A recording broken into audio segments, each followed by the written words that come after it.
महाराज, आज का प्रश्न दिन की तत्व चर्चा से है। आपने बताया था कर्मों को भोगना नहीं है, कर्मों को जानना है।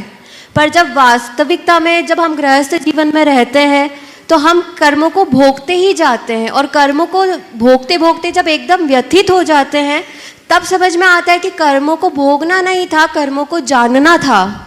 तो महाराज श्री ऐसा क्या उपाय करें कि कर्मों को भोगने से पहले ये समझ में आ जाए कि कर्म को जानना है कि भोगना नहीं। अब आपकी आदत बिगड़ी हुई है तो मैं क्या करूं? अपनी आदत सुधार लो। अब देखो, कर्मों को भोगना और कर्मों के प्रति जागना या काटने का टेक्निक बताऊं? जी महाराज जी। मान लीजिए, मान लेने के लिए बोल रहा हूं, शायद होता नहीं होगा, फिर भी मैं बोल रहा हूं क्योंकि आमजनों में होता है। आपकी बाजू में आपकी सासू माँ खड़ी है। जी महाराज जी।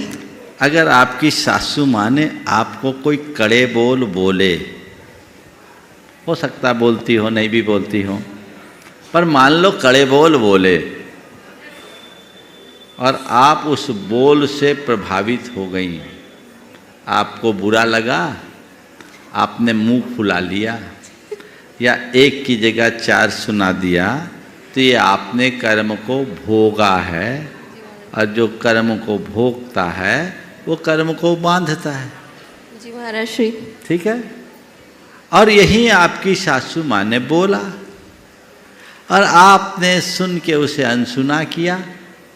जी ठीक है, बोल दिया, बड़ी है, माँ जैसी है, उनको हक है बोलने का, मेरी गलती पर बोला है, बोल दिया, अनसुना कर दिया या उसे सकारात्मक लहजे में लिया, आपको दुख होगा? नहीं महाराज। क्षोभ होगा? नहीं। मुंह फुलाओगे? नहीं। मुस्कुराओगे? जी महाराज श्री। बस इसी का नाम है कर्म को जानना। जो कर्म को जानता है वो कर्म को काटता है, और जो कर्म को भोगता है वो कर्म को बांधता है। इतनी इजी टेक्निक है, अपनाते क्यों नहीं? इतना ही तो करना है। चीजों को नजरअंदाज करो और बर्दाश्त करो, इसके अलावा कुछ मत करो। जी। प्रतिकूल बातों को नजरअंदाज करो और प्रतिकूल परिस्थितियों को बर्दाश्त करो। इतने में ही तो जीवन का आनंद है, और कर्म काटने का एकमात्र यही मार्ग है। इसे अपना लो, जीवन धन्य होगा।